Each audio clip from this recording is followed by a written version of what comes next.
Donald, we are going. Thank you very much for joining the High Button podcast. How are you? I'm doing good, and thank you for the call. I'm glad to be here. How was hockey today? You just got back from the rink. It was good. It was good. It's different from being when I was a kid. Sediment tournament, I think it was end of March, early April. That was the last tournament. Put the gear away, grab the ball glove, and away you go. But now it's 12 months a year. You do it for health now? Well, my son. Your son, okay. There's a group of us for 08s and 09s are getting ready for the new Bedford Bandit team, major Bandit team getting ready. That's ID camp is July 22nd, so guys just want to stay on the ice. That's awesome. Oh, Midge is involved in that, correct? Jim Midgley? From what I gather, when I saw the press, he's a hockey advisor, and then there's I can't remember his first name, Malloy, that's going to be the skills guy, and then there's Paul Hunt will be the head coach, and there's two other guys, I believe, that are assistant coaches. Keeping you busy. I love it. Yeah, it was, yeah. So I posted this morning that you're from Sydney, and I got a bunch of backlash. Whoa, he's not from Sydney. He's Bedford's claiming you. And then I had a couple people reach out like, no, he's from Halifax. So set the record straight for everyone. Well, I was up front. My only attachment to Halifax would be the Halifax McDonald's for 2 years. You played for the Max? I played for the Max, yeah. Yeah, right here, me as well. Oh, yeah. What years? 2000, so I graduated 2010 from high school. So 2009, 2010. Oh, that'd be pucks. Kirk Tomlinson was my coach. Oh, was he? Yeah, because I went after my father was a president for years. Who's your father? Bill MacLean. He would have been so much. He must have been gone. Yeah, I don't think Bill wasn't. Yeah, because I have two older brothers. The middle one, he played goal there before I was there with Rusty James. Yeah, well, that would have been 93, so that would have been early 90s. Okay, but all my minor hockey was Bedford. Yeah. But I was born in St. Rita's in Sydney, Cape Breton, and then my father was RCMP, and he was transferred. I was about a year and a half old, and that's when we moved to Bedford, and he still lives in the same house today. Growing up in Bedford, was it tough to get ice time at that Lions rink? Because there was only the one rink in Bedford back then, was it? Yeah. The Brun, that's what I mean, the Lions. LeBrun, yeah, with the Lions dens there. No.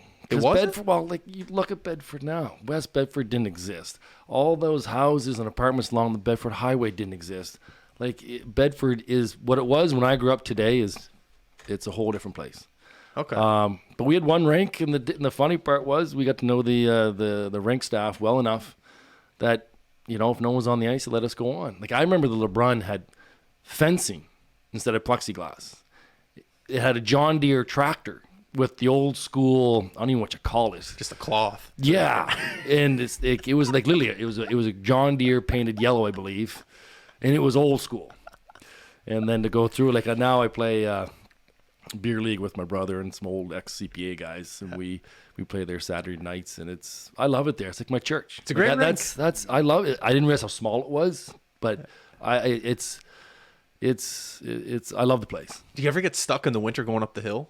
I think that was Sidney Crosby, wasn't it? Yeah, he did get stuck. Yeah, he did. No, I actually lived spitting distance to that place, but we've never been stuck going up there because we could meander around a different way. Okay. Yeah. So when you went to the Quebec PB tournament, was it with Bedford or with Halifax? No. So Halifax was only the Max, correct? That's right. Yeah. So Bedford, I can't remember when Bedford started going, but back then we didn't have AAA, AA, single A. It was A, B, C.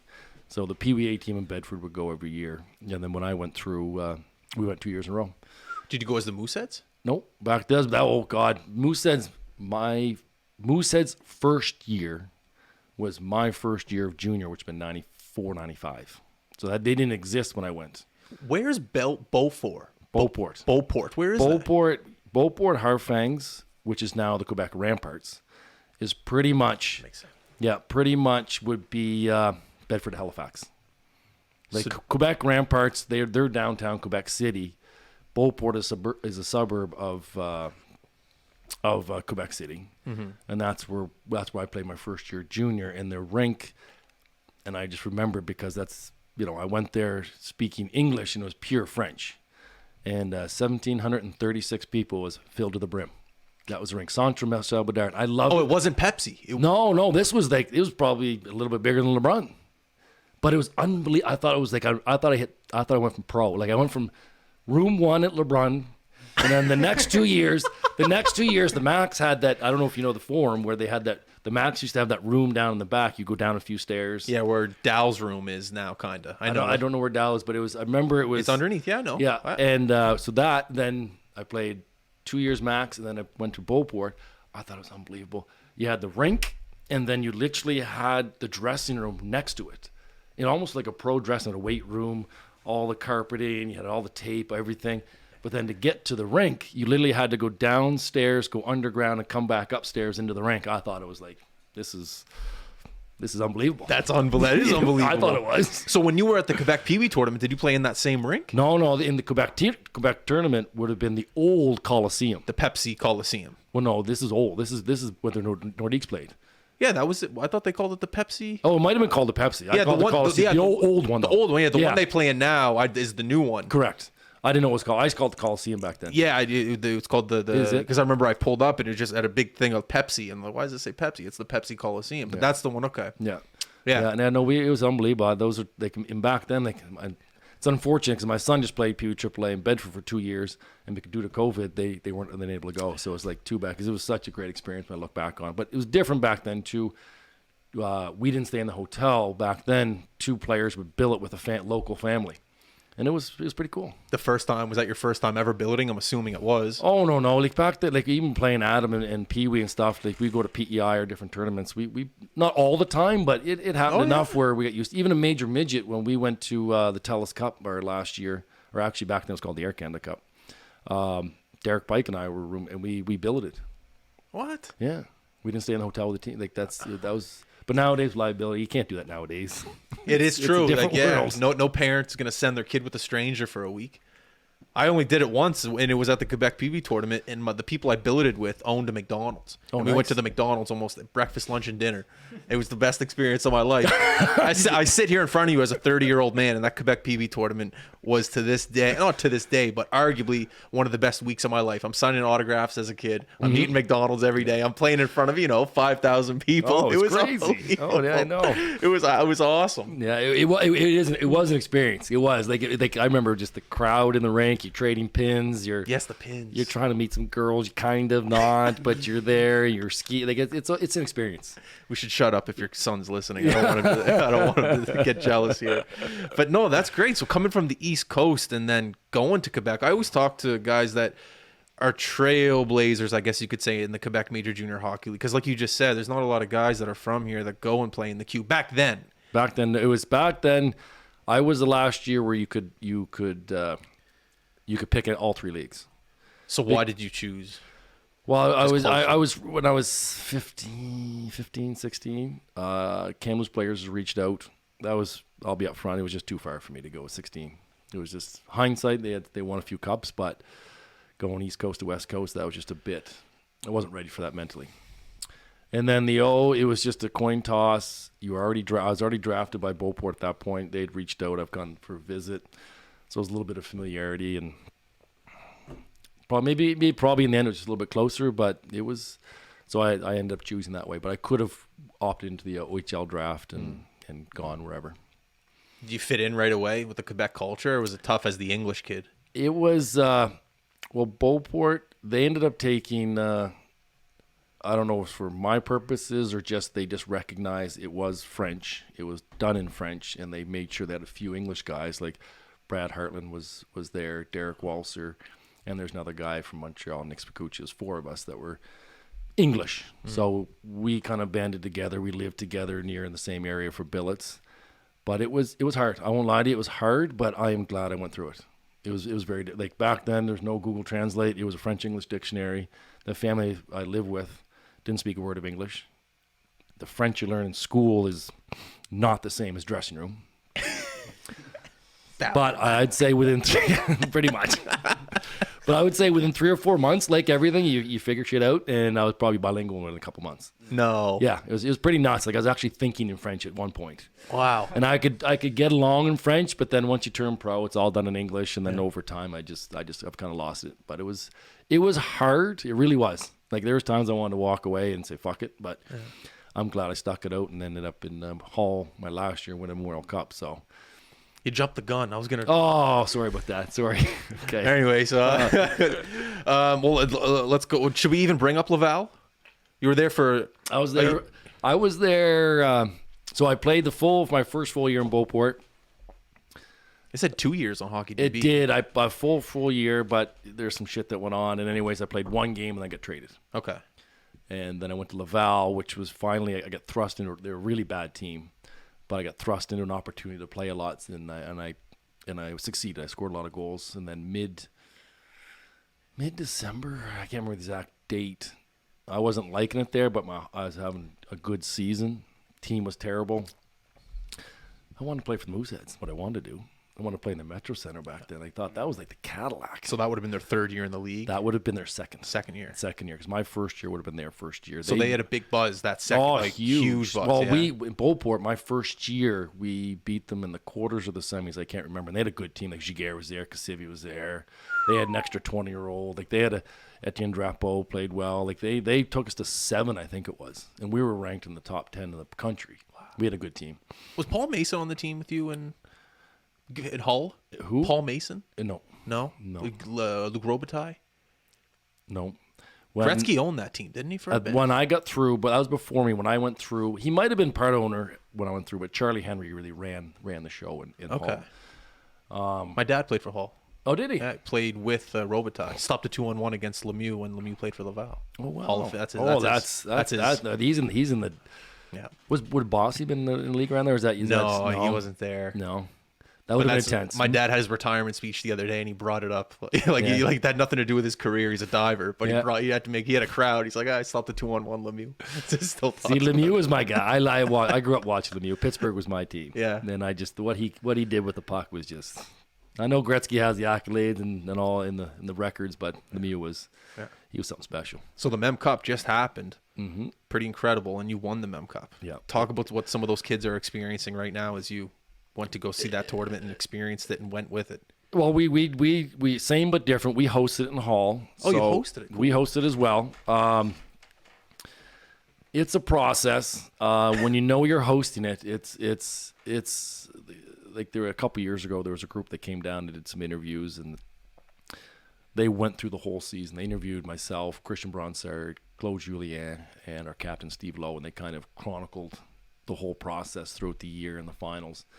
And one of my analogies was it's like having your Christmas present in front of you, but you're not allowed to open it for 8 months. Having your Christmas present in front of you. Okay, I get that. You know what I mean? Because you know you're going to be at the Cup. You know, no matter what happens, you're going to be there. And really, you're playing the whole season to get there, but there's a process. It's a weird feeling, I bet. Oh, it was. It's like, what am I working for if I know I'm already going to the show type thing? Yeah. I don't know. So it was. Well, we had like Charlie Hand. They built a team. Like they made some trades building up to it, and we had. Yeah. Well, we walked through the front door. We won the President's Trophy. Chicoutimi was the Quebec representative, and we beat them. We were 16-0 against them. So you were hosting the Memorial Cup, and you won the President's Trophy. I think we went 4-0 every playoff round. I'd have to check the records. Maybe we lost the odd game or two, but we walked right to the front door, and then I'd have to Google it, but I'm pretty certain our team is on the wrong end of the largest comeback in Memorial Cup history. What was the comeback? So that year would have been Chris Phillips with Lethbridge. He was the big draft pick that year, number 1. And game 1 we played against the Oshawa Generals 8-0. Game 2 against Chicoutimi, I think it was 8-4. And then we're playing Lethbridge, and we're up 6-1 going into the third period. Lost 7-6 in overtime. Whoa. Yeah. Just way too confident. I don't know. Like that's whoa. Say this. So you were down up 6-1. Up 6-1. Yeah. And lost 7-6 in OT. Now you want to talk about like when you literally go through it, and I can remember it specifically because there's certain things in life you just don't forget. You're up 6-1, start the third period. You know, you're confident. And you figure out, you know what, they'll make a push. 6-4 maybe, 7-5, something like that. And it was just 1, 2, 3 goals happen. It's like, yeah, okay, whatever. Okay, boys, sharpen up. And it was just like it was already pre-written in history. Wow. No matter how hard, no matter what we did, it just wasn't right. Just couldn't get the flow going. Just couldn't get the flow going. And all of a sudden, 6-6 regulation, and then boom. I can't remember how long it took in overtime to score, but then boom. It was. In the end, it was the best thing for us. Because if we would have steamrolled them 8-2, probably go, because we ended up playing them in the finals again. Yeah. And we beat them 5-2 in the finals.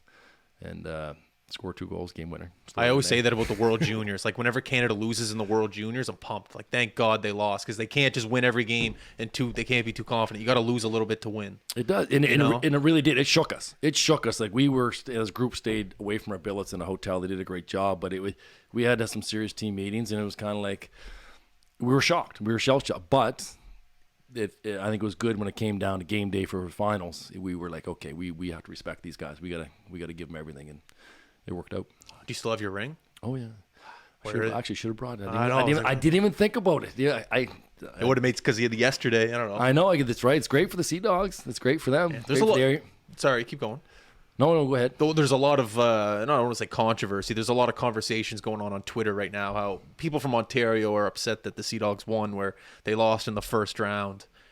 And then, they're hosting, and now they won. They don't think it's fair. So there's a lot of Now, correct me if I'm wrong. And like I said, I'm not saying this, but if I look back, didn't the Windsor Spitfires do the same thing a few years back? With when Hall was there? No. This would have been a few years ago. I think Rocky Thompson was the head coach. I believe they lost. They were hosting. It's only been a few years ago, I believe. And I think they lost out in the rounder. Moose made it to the finals when they hosted, and they didn't win. Yeah. So, yeah. It's still a tournament. It's still have to win a tournament. I get it all. I get where teams are a little chapped when they don't quote unquote, earn their right to get there, but that's the way it is. Yeah. Sometimes a team can regroup and get their shit together, and I apparently fire a coach and hire a new guy to get it going, which... Unbelievable. I can't believe... Is he going back to UNB, McDougall? I was wondering, would he be the shortest tenured coach ever in Major Junior to win a Memorial Cup? Just takes a week off his UNB job to win a Mem Cup. Are you kidding me? And then go right back to UNB. When you won the Mem Cup, I'm assuming that there's already talks of getting drafted. Pro talks are in your ear. The draft. Oh, at that point I already would have been drafted. My first year would have been 95 in June, 94, 95. So that year, after my first year junior, I was drafted to the Kings. Wow. Where was the draft that year? Edmonton. Did you go up for it? And funny story. Yeah, I did. Because I was potentially first. I was in and around that mix. Ended up being 33rd. But it was funny. It was, remember the song, Cotton Eye Joe? Yeah, when Cotton Eye Joe. Exactly. Joe. Yeah. No, sorry, I lie, not that song. The Macarena. Oh yeah, do the Macarena. Yeah, I can't sing it, but that just came out. It was funny. We were at the draft, and then afterwards, the night after, everybody's out having a few wobbly pops and celebrating, and that song was huge at that time. And they're doing the dance. It's a dance. The funny part is that I'm at the bar, and it's like someone didn't give me the memo. I'm standing there doing whatever. Everybody in the bar is doing the dance. And I'm like looking around, going like, "Are you wearing your jersey?" No. But it's like, how does everybody know? Not me. Out in Edmonton. That's awesome. Yeah. I guess it is a famous dance back then. This is what, we're 95. Jeez, we're going back. That's a few years back. Was Gretzky with the Oilers in 95? No, he would have been with LA. When I got drafted, he was with LA because my first training camp or two, he was there. Wow. Yeah. Give me something. I got a couple stories actually. Let's go. My first one. It was I think it was 17 or 18. Maybe my first camp, and they had they always have like a barbecue or a dinner with everybody, with all the players, the staff, the owner, everybody. Wicked. And it was pretty casual. Anyways, I'm sitting at a table. There's some young guys. There's a mix of people there, but the seats are empty next to me. And I shit you not, Janet sits on one side, Wayne sits on the other side. And the unbelievable part is he's like, I hear you're from Halifax. Yeah. I was like, what? Yeah. And then he goes on. He's like, yes, we talked for a couple minutes. He says, yeah, I got a funny story. I was down in Halifax playing one time, and I'm at the bar, and this girl's like, hey, do you want to go to my apartment? He's like, hell yeah, let's go. And then we end up at a bar, and he's like, where are we? She's like, this is my apartment. That's awesome. Just sits on the side of you. Oh, yeah, it's unbelievable. Like literally, I'm half full of burger in my mouth, and it's Gretzky sitting next to me, and I'm just like, yeah. Like, this is God next to me. Like, Exactly. what do you, what? Am I? You want me to leave? What am I doing here? Yeah, That's Oh, awesome. it was unbelievable. And then, because my first couple years when I go to training camp, they always break it up into inter squad. And Marty McSorley I was always paired with Marty McSorley for a couple years, and he was unbelievable. So nice to the young guys. He was really good. But moving it forward, I got called up to play for Phoenix Coyotes when Gretzky was there. He was the head coach of Phoenix when I called up for a few games. Full circle. So this is another funny one. So I'd won the scoring race in the American League a few years before that, and I was doing well. Get called up. My first game in Phoenix, I'm halfway in my gear, and the assistant coach comes up and says, "Coach wants to talk to you." And I said, "Okay." So I walk in with half my gear, and I walk into the coach's room. And the funny part was my very first year in the NHL when I was 20. I made LA right at a training camp, and at the Great Western Forum, this is before the Staples Center, and Larry Robinson was the head coach, and his office, like I shit you not, it was like a water closet, like it was literally like a desk and some papers. Yeah, and it was tiny. Yeah, I heard the Lakers like shoved every other organization that played in there. Just kind of everyone got like the secondhand treatment because the Lakers were just everything in. Well, that yeah, the rooms were attached. Like I remember like. Quick funny, like I remember going through the Lakers dressing room, and Shaquille O'Neal's in his sneakers were like I could literally fit both my feet inside. It was crazy, unbelievable. Like you could water ski with them. But anyway, so so the assistant coach pulls me in. He says, "Coach wants to talk to you." So I'm sitting down from Gretzky, half in my gear, and it's a presidential suite, like mahogany table, books in the back. Like I mean, it's legit. Like this isn't a hockey coach's room. And so you have Wayne Gretzky, and he says to you, "So I hear you can score." Like, what do you say to the greatest scorer ever? Like, how do you come back to that? What do you say? I said, "I do okay." Like, oh, you can't come back and be too arrogant. Yeah, I'm great. I'm unbelievable. You're talking to the best scorer ever in history. So I said, "I do okay." And he's like, "You score, you stay. See you later." Oh my God. That was it. So Just bottom line. So I was playing with Comrie and Owen Nolan that night, and I had a goal and assist and third star. So I stayed up for a month, but it was an experience. And then when I got sent down, I was like on the way out the door. I was like, "Can you autograph my stick?" I get sent to the American League. I was like, I didn't want to do it, but I was like, this is my only opportunity, maybe. Do you still have the stick, or do you sell it? I still got it home. Yeah, no. What stick? It would have been my personal stick. Like I got to sign one of my sticks. But I went through. As I got a little bit older, as years started to go by, I started to be more conscious of stuff like that, and I'd grab. I didn't have a problem asking different guys like for a jersey or for a stick or stuff. So I've got not a ton of them, but I have a few that over the years that I. Like I got a Curtis Joseph stick because I played with him on 3 different teams. Smart man. That's pretty sick. sick. Mike Modano, Matt Sundin, Gary Galley, it's different things signed. So I got a few things. The NHL playoffs just ended. You had 3 NHL playoff games with the Toronto Maple Leafs. Can you talk about those games and how intense the games were? They were. It was, and that would have been the last time they went to the semifinals when I was there. Yeah, against Philly? No, they lost against Carolina. Carolina. I think Carolina won. Because I would have been there. I only got called up for a bit. That was when Gary Roberts, Alan McCauley, and somebody else, they had a good run. They shortened the bench down. And I got in for Game 7 against the Islanders, Game 7 against the Islanders, Game 7 against the Senators, and I think it was Game 1 against Carolina. Game 7 against the Islanders in New York at the Coliseum or at the Air Canada? I think it was at the Air Canada. I think I flew in because I think it was Game 7 at the Air Canada Center because I was there for Game 6 there, and it was nuts. Like the Islanders, like that rink and the crowd. Coliseum and nuts, yeah. Like it's a whole different crowd. Yeah. Toronto's, they're loud, but it's more corporate. Yeah. But because Darcy Tucker at that point wasn't sure. So they called me up, and I flew in just as game time.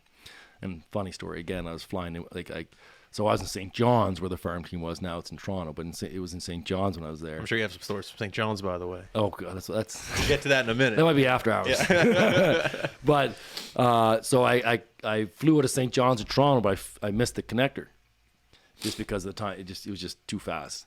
And so I caught a ride with the owner. So I'm flying down with the owner and it's his family in the private jet. Oh, And then we get a limo to the rink, and then Ken Dryden was the president back then. He's calling, say, "Hey, is he on his way? He's on his way." And I'm just joking around with the owner. Said, "Hey, you got any pull around here? You get me in tonight's game? Can you help a fellow out?" that's awesome. He's like, "I don't do hockey ops. I don't do hockey ops." Come on. I was like, "Just this one time." I just pay you. That's it. Sorry. That's sick. Living the fast life. I love it.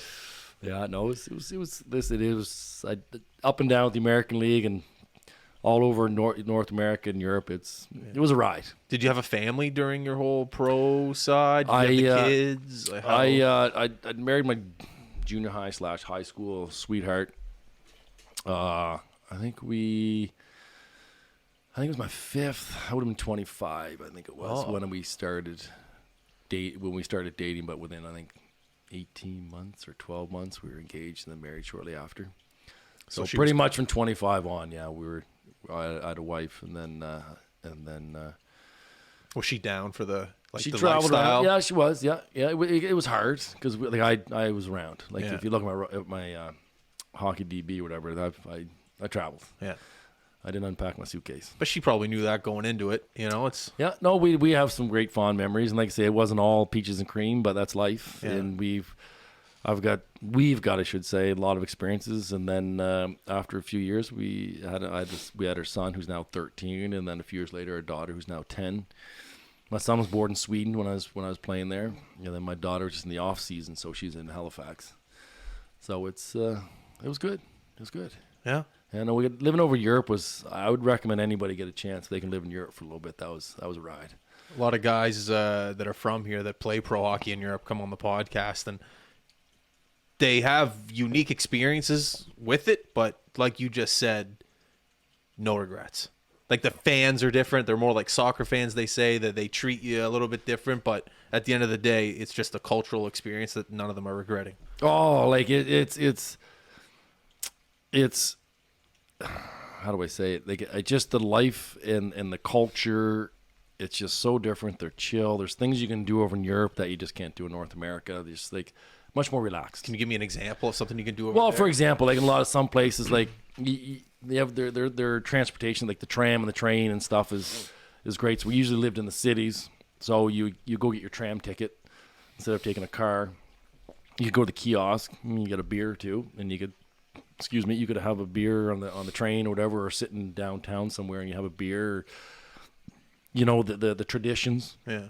I was in Croatia for 5 years, Zagreb, and every year they had the wine festival, and it was just Croatia? Yeah, in Zagreb for 5 years. Coach of Croatian national team for 3. What? Yeah, the highest ever finish. Dude, I got to do more research. I'm just looking at your Unbelievable. I'm just looking at your elite prospects and like, oh yeah, like I knew it. I knew it was in Croatia. dude, I was in Croatia once on a beach and didn't move. I didn't know they play hockey there. Yeah, right in Zagreb they had an Austrian league team there. I love Croatia. Oh, it's great.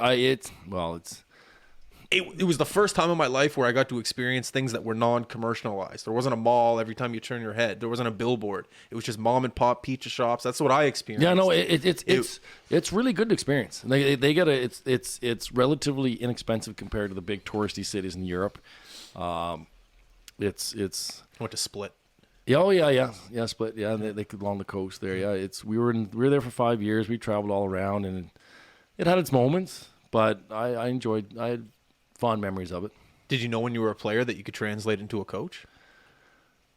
As time wore on, and I wouldn't say regrets. We all look back. We do some things differently. I probably would have done a little more education as time went by. So when the hockey was over, a little more prepared for the afterlife. Yeah. But as time went along, I knew I'd want to get into coaching, and then my last year when I was because my last year with playing was in Zagreb in Croatia, and then they asked me to go behind the bench as assistant coach, and that's kind of, I was like, I didn't really want to, but yet I was like, I was tired of playing, tired of this, so I was like, you know what, fuck it, I'll take this chance right now, and then I ended up coaching 2 years assistant in the Austrian league, and then 1 year as assistant when they switched over to the KHL in the Russian league. And then after that, I flipped over in the Hungarian league as a head coach. And then my last year assistant coach of the Sioux Greyhounds. And then after that, I was like, I need a change. Yeah. Yeah. We jumped so quick to the coaching side. I'm still not done with the playing side a little bit. In 2006, you tore up the AHL, and they gave you a thing called an MVP award. Talk about a run. Talk about what happened in 2006. Can I tell you a funny story? Go for it. Can I tell you a funny story? You're 3 for 3 so far. Okay, I got a great story. Anyway, so that year, it took 2 or 3 years for me to find my groove professionally. Like when LA didn't do a great job back then with their prospects. They didn't have a farm team. They shared all the time. They were more of a free agency team. They didn't really dive into the prospects and spend the money. Yeah, there's some summer camps and shit, but they really, like my first year, in my first 3 years, they split with Montreal, they split with Phoenix, and they split with the Islanders. And none of those coaches were LA coaches. But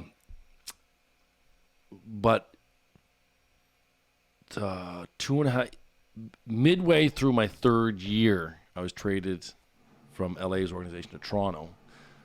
And Al McAdam, I'm kind of backtracking. I'm getting there. Yeah. Al McAdam was the coach who's from PEI. He was a coach of St. John's at that time. And I was, for a couple of years, I was kind of flailing. I was doing okay. I was big. Some people thought I was a fighter. I didn't know what I was, fighter. And I wasn't a fighter because I don't. But I could score, but I wasn't scoring. Long story short, LA pretty much shipped me out to go to forever. Yeah. And I ended up playing for Al McAdam and Dave Cameron there in St. John's, and Al just turned my career around. He actually treated me like a human being and not a piece of meat, and all of a sudden it just changed my confidence, changed my outlook, and then boom, it just went from then on I was a point-a-game player in the American League. And then fast forward to that makes me mad, and it also is awesome. Like someone just treats someone like a human in pro hockey, and look what happens. Because I've heard that story one too many times, and it's almost infuriating. But keep going. I'm assuming nowadays it's more common. Nah, I don't know. You'd be surprised. But you're a piece of meat. You are a piece of meat. What have you done for me today? So anyways, then fast forward, like say the MVP season. So I was doing well for a few years. And then I was flirting with going. Russia at that point was offering big money, but I was still the dream. And that's a fucked up thing to be chasing sometimes, because they toy with that dream. And so I was going back and forth. It started that year. Greg Arlen was the coach in Grand Rapids. I get there. I'm kind of 1 foot out the door, one in the door, because they're offering big money to go to Russia. Decided to stay, and I was struggling the first 10 or 15 games. I might have had a goal or assist. I just couldn't find in 2006. Yes. Your first 15 games. I think I had 1 goal, 2 assists, 1 or 2 goals. Wasn't much. And this builds up to the funny story where things changed. Oh, yeah. So we're going through it, and my line mates ended up being Nate DiCasmero and Matt Ellis. Matt Ellis, I believe, is still with. I think he does development stuff with Buffalo Sabres. One of the hardest working, great guys. Just not a high-end offensive guy, but you won't find a guy that could work harder than that.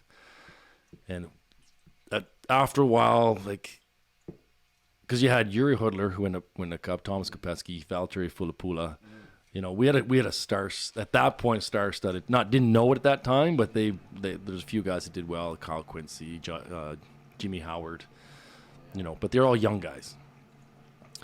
And they were doing their thing. And they're all Detroit draft picks. So I was a free agent, older guy, so I was kind of fit in there.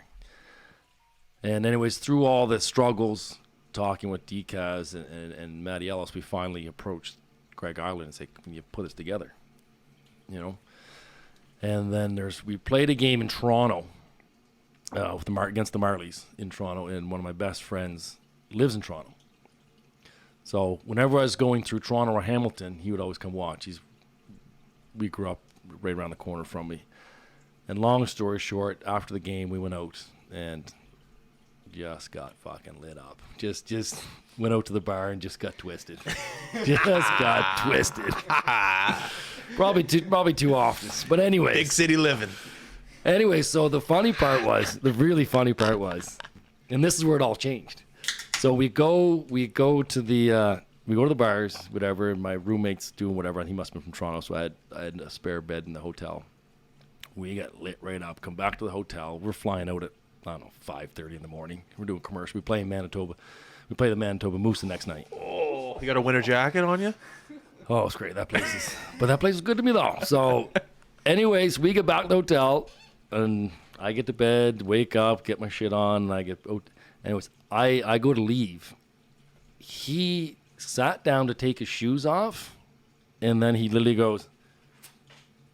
So I woke up to get out of the room, and he's literally laying on the bed sideways still with the shoes on. And I leave.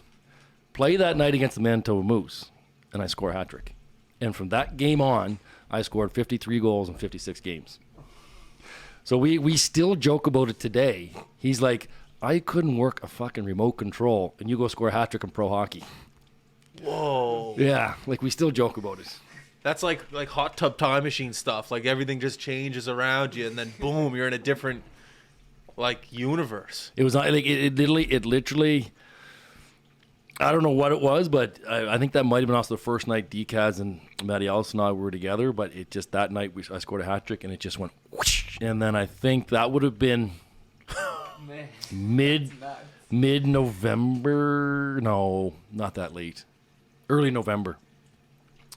And then I ended up making the All-Star game that year, and I think I was 27-4. I won the Cy Young. Like I could just score.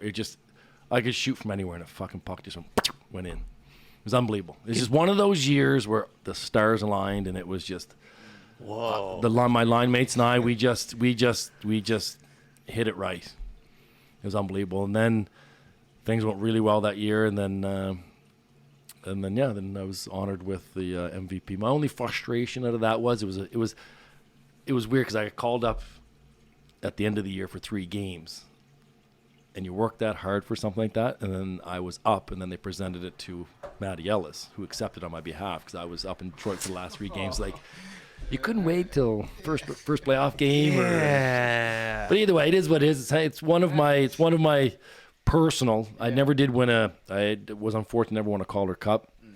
But one of my personal things with that and the scoring title I won, and then that year is when I had tied Denny Hamel for the most goals. We both had 56 that year. Wow. Yeah, That's it was a ride. That's pro hockey. That's unbelievable. Super rare. It's just I don't know. You know the flight. Yeah, I got to fly to Manitoba. And then you get there, you're a little hungover. You get a hat trick. Like Little. yeah, well, Little. I don't want to say a lot.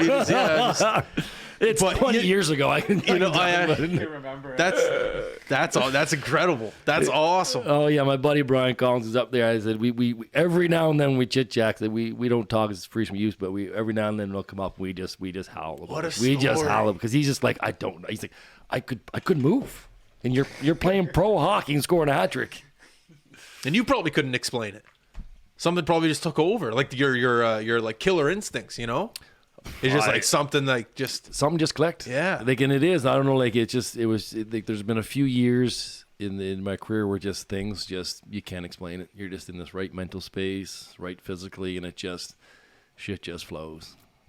And that was one of those years. Like, literally, I could literally skate down, take a snapper bar down. Well, I remember taking a penalty shot. I was terrible. I was terrible at deking. I was terrible. But someone on my ass or in the slot, I could snap a bar down, no problem. Oh yeah. So I would, when we went to the overtime situations where they do, 3 shooters, I'd always shoot just because I was usually the top scorer. But I was like 1 for 10. I remember getting a penalty shot, and I said, fuck it. I walked across the blue line, took a snapshot, bar down, scored. I was like, I almost do my bread and butter. Across the blue line. Yeah, at least stepped inside the blue line and said, I didn't care. like That's my just I didn't ringette. care. No, blue line. No, not ringette line, blue line. You took a snapshot from the blue line Yeah. on a shootout. Penalty shot. Penalty shot in score. Scored bar down. My God. Well, I tried to deke, and I always, I've even gone into penalty shot and toe picked and fell into the goaltender. I was like, you know what, screw it. Don't score, whatever. And anyways, it worked out. That's awesome. That's amazing. Yeah. I love asking this question for guys in your position that have seen the both sides of the NHL and the AHL. What's the biggest difference? When you see guys in the NHL like Sundin ripping around, and then you see guys in the A, what is it? Is it the confidence? Is it the demeanor? What is it? Well, I think when you talk about guys like Sundin, McKinnon, Crosby, those guys, there's a in my opinion, there are a group of guys that are just a cut above.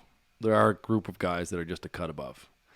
But then you got the middle guys that it's opportunity and timing, and someone needs to be in your corner. You need an opportunity. There's work ethic. I think a lot of it for the average. Now, it's also different nowadays because of contracts, and it's way younger today than it was when I went through. Guys are getting paid young. They're getting paid young, and there's a big youth movement. Like, I remember when you go back to the Leafs, when I went there, I think the average age was 35. Like, I remember Warren Reichel, they all the guys they signed were old. Like, we had, that playoff run, we had 8 American League guys in the lineup, and there's only 2 guys playing. Like, Pat Quinn back then just wanted old.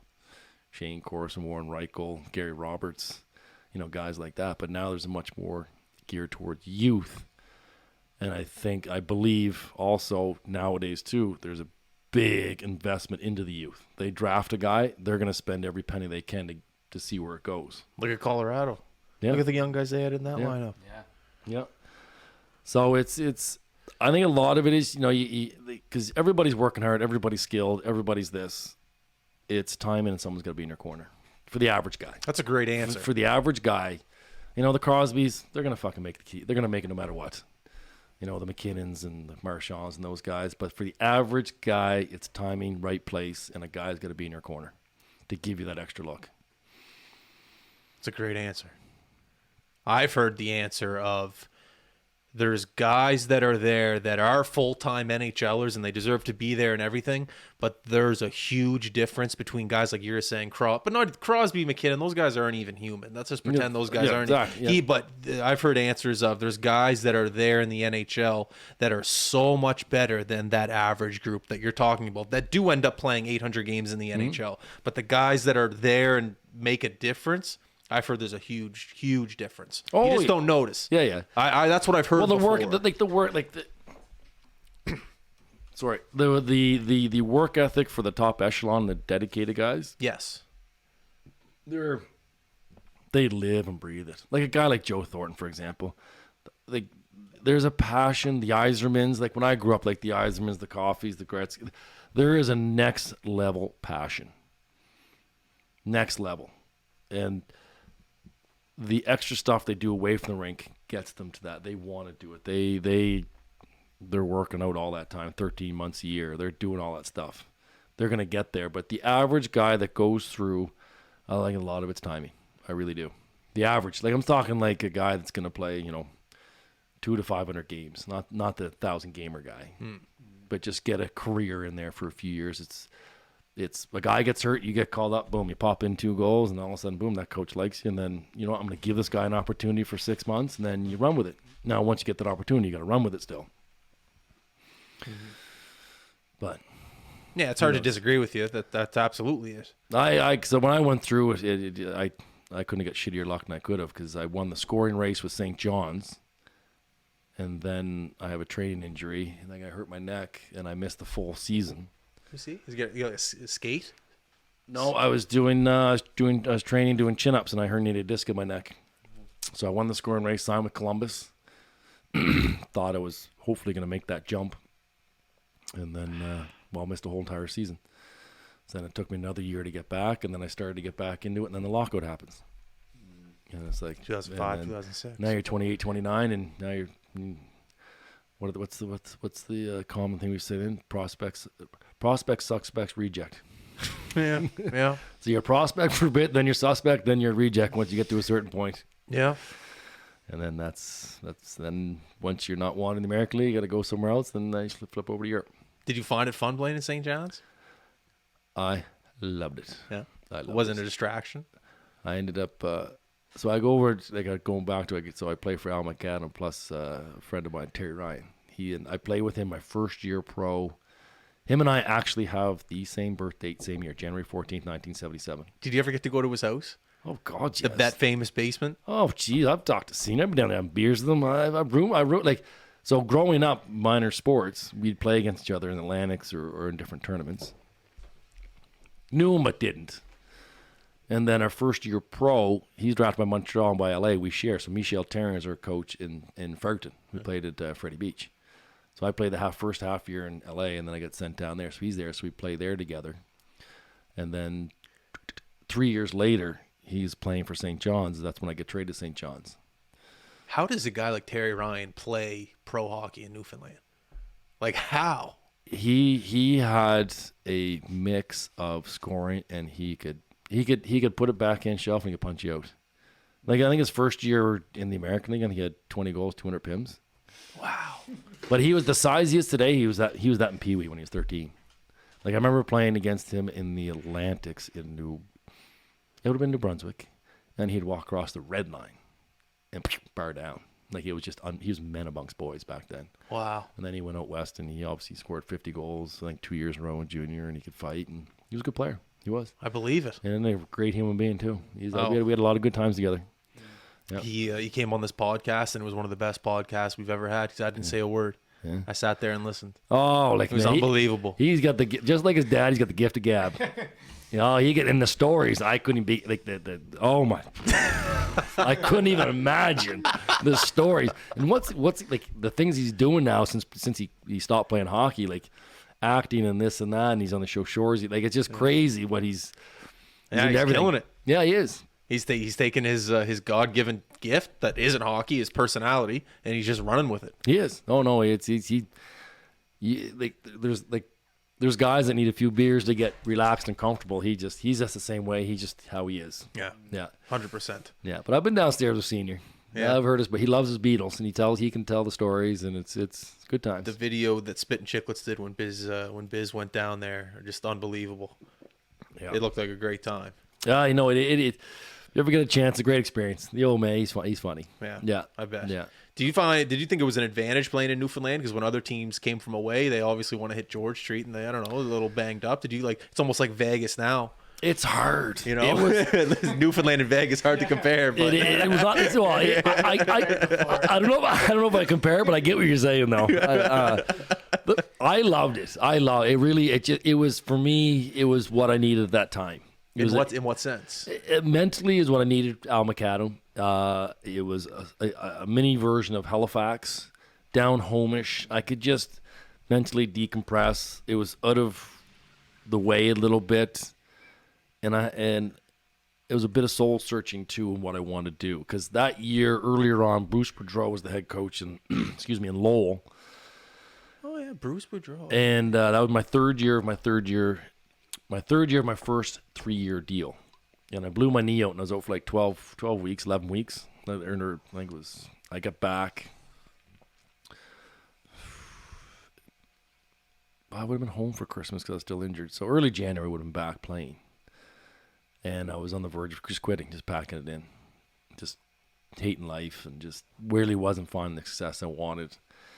Even my parents were trying to help me out mentally, give me these books and talk to me and this and that. And I actually was the first time where I was like, you know what, I got to figure this shit out my own. Like, really.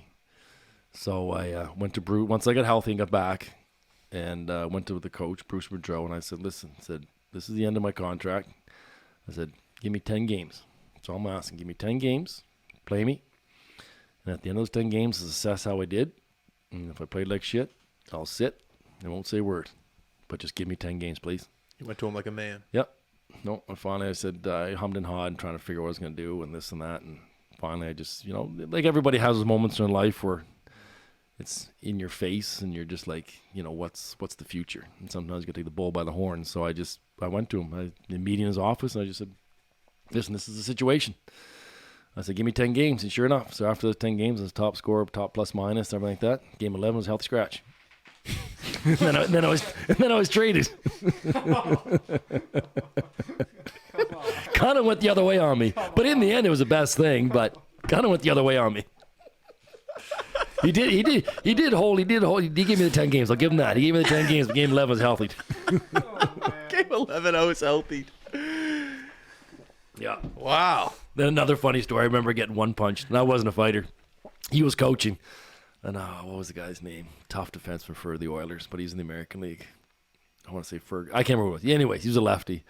And it was one of those games I was playing bad. It was just frustrating. So I I had no business pushing this guy, and I don't do the work. Like fighters back then would look at the roster and say, he's a righty, he's a lefty, he's this, he does that, and this. I'm not a fighter. Yeah. Jesus. Anyway, so you got good length though. It seems like you got. I do, but I was like, that's the funny part was back then I was missing a tooth and I was big and I was always had a scruff on. You look thinner now compared to your photos. Totally. I don't hit the gym as much as I used to. Like back, because I was on some medication for health purposes where I was probably 215. Oh yeah. Yeah, 215. I wouldn't say 220, but in around that mark. Yeah. I can't say I hit the gym like I used to. I'm kind of hitting into fatherhood and other crap. Stretchy pants now, yeah. I'm not there yet, but I'm on the launching pad. They're great. I wear them. They're great. But anyways, I remember one game we were playing in Cincinnati, and I grabbed him, and I wasn't even thinking, came with a lefty, came right, he one-punched me. I went down. And the ref only gave me 2 minutes, and then Bruce is yelling from the bench. He's like, "Give him 5 for taking a punch like that." I only gave me 2 minutes. That's incredible. Yeah, you only gave me 2 minutes. Yeah, I'm going to the bench. You know, the refs got you. The refs going. Everyone's going to the box, the bench right there, and Bruce is just like, "Give him 5 for taking a punch like that." Oh man. No, well. Oh man, that's incredible. Yeah, that's awesome. Yeah. Man, so I guess grinded through this life of pro hockey. Some of these stories you have, and you want to pass these lessons on to your young ones. You have a son that plays hockey.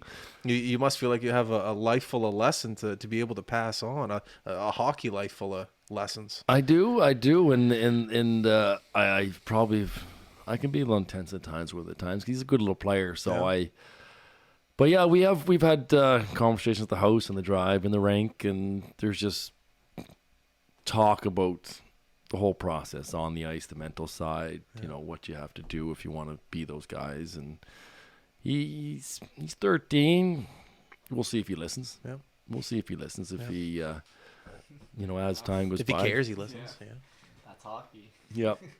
I've been able to coach him for 1 year, and then it's been a battle in minor hockey to be able to get back behind the bench and work with the kids, but it is what it is, and I try to get on nice privately with him and other guys to kind of help pass on or teach certain things in the offensive zone, because that was really my bread and butter. Mm-hmm. So it's I think he listens. It'll take a little time for him to kind of really get in his own. When you talk about those guys who are just absolutely obsessed and they just put every ounce of work in, they dedicated. It's tough to translate that. I don't even know if you could teach that. Well, just whether or not you want to do it. It's hard for me just because I'm going back. I'm 45, so I would be back a little over 30 years ago.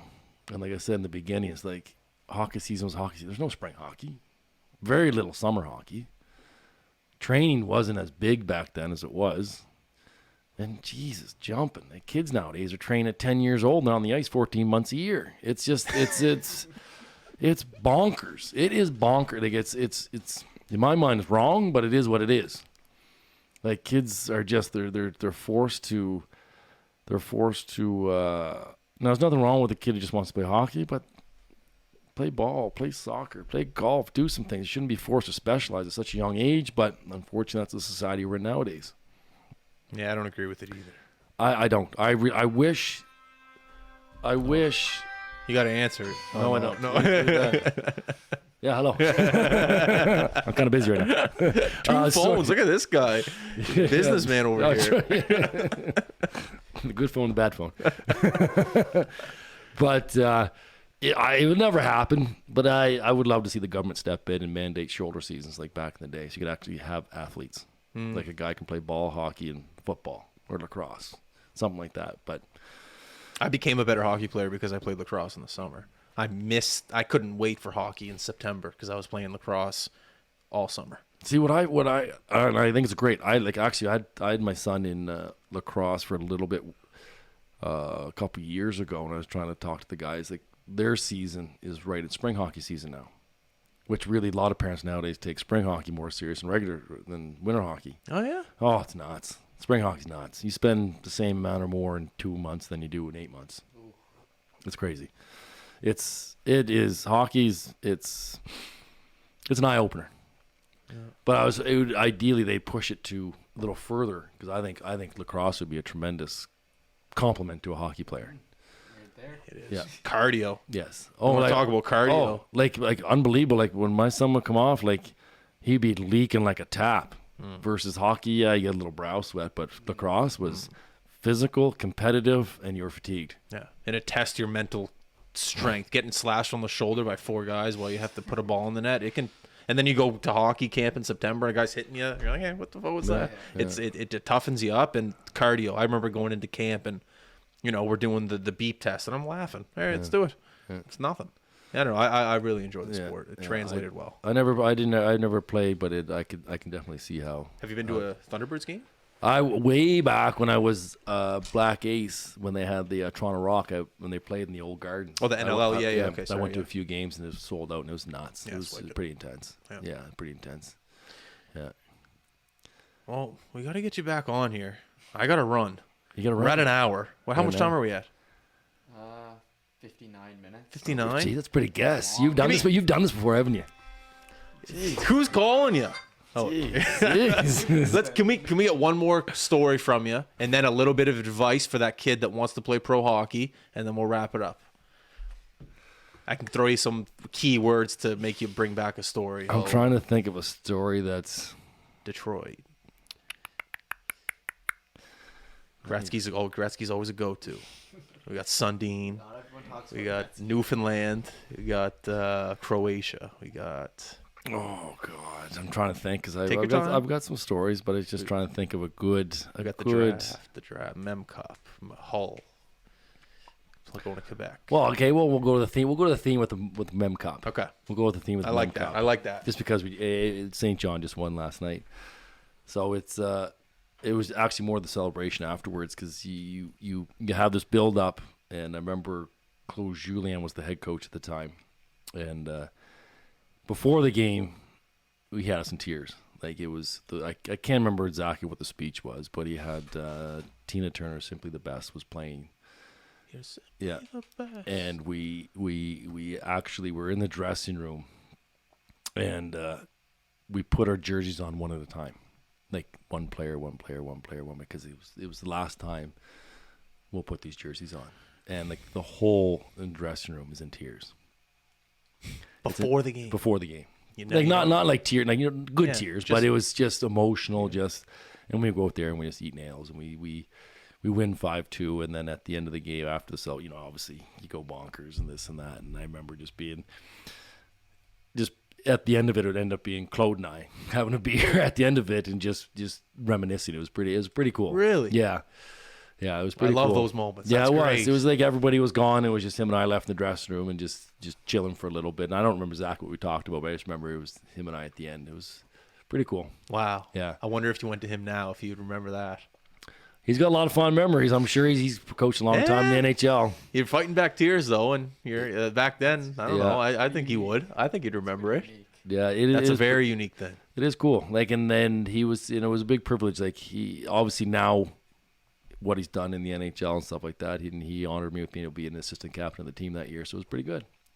He was a really good coach. He really was. That's awesome. Yeah, he really was. Advice for that kid that wants to play pro hockey. Have a goal of where you want to be or where you want to get to, and just keep moving forward and do what you have to do. But you're going to go through some shit. You're going to have some, what I've learned going through it, you have to have the bad days to appreciate the good days. And through those bad days is when you learn, but you keep moving forward and you need to have that goal. I want to be this. This is where I want to get to. And even the days when you don't want to do it, the days you don't feel like doing it, and the days when you think it's crap, you still got to do it. And being consistent and work hard. Work ethic, I think when you dumb it all down, work ethic, whether it's hockey, life, business, I think that's the key. That's the key. And just know what you want and just go for it. That'd be my I could give a whole bunch of other thoughts on this and that, but I'd say if I had to pick one thing, it's just know where you want to be and just go. Because I just know my own personal life when in different seasons and different things is there's times where I've said in my head, I've set a goal. This is what I want. And it's amazing what you can accomplish when you're like, okay. Like you hear these TED Talks and these different motivational talks. It is when you can say, this is where I want to be, and you commit to that, it's impressive. You can move mountains when you actually commit to it and just forget about the noise and just, the eating, the sleeping, the training, all this. Yeah. It's being consistent and being a hard worker will get you a long way. I think you just won the hearts of a lot of our listeners here, Donald. I really do. This has been a great episode. I appreciate Fantastic episode to go into Canada Day weekend. Perfect. Well, I'm glad. I thank you for calling. This has been fun. I enjoy this shit. We have to do this again soon. I feel bad that I got to cut you off because I could sit here for another hour for sure. I'm sure a couple more of these tollers. I'm sure stories could come out. No, don't say they don't sponsor us. Sorry. We're drinking homemade beer here. But, my bad. Sorry. But no, I do really want to thank you for coming on. I appreciate it, and I'm not lying. We got to get you back before the summer's over because we can definitely get some more stories out of you. Anytime. I'm only about 10-15 minute drive away. So anytime. Yeah. Awesome. Perfect. Yeah. All right. Well, everyone listening, thank you very much for listening. Once again, it's Canada Day weekend. Have fun. I always say work hard, but this weekend, you know what? Don't work hard. Have a beer. Put your feet up. Actually, you know what? Donald's sitting across from me. You got to work hard. No, but if you have a goal, work for it. Yeah, I would agree with you. Yes, but yet you do, like you just said, you do at times. You've got to recharge batteries, gear down, and put your feet up. And this is the perfect weekend. Nice weather, Canada Day. Okay. Have a cold pop if you're 19 years old or older. Forget to work hard. Put your feet up. Jump in a lake. Have fun. Do whatever you want. It's Canada Day. Exactly. Greatest country in the world. Perfect. God love each and every one of you. Yeah. We're out. Perfect. Peace. Thank you. That was awesome. Perfect. Dude.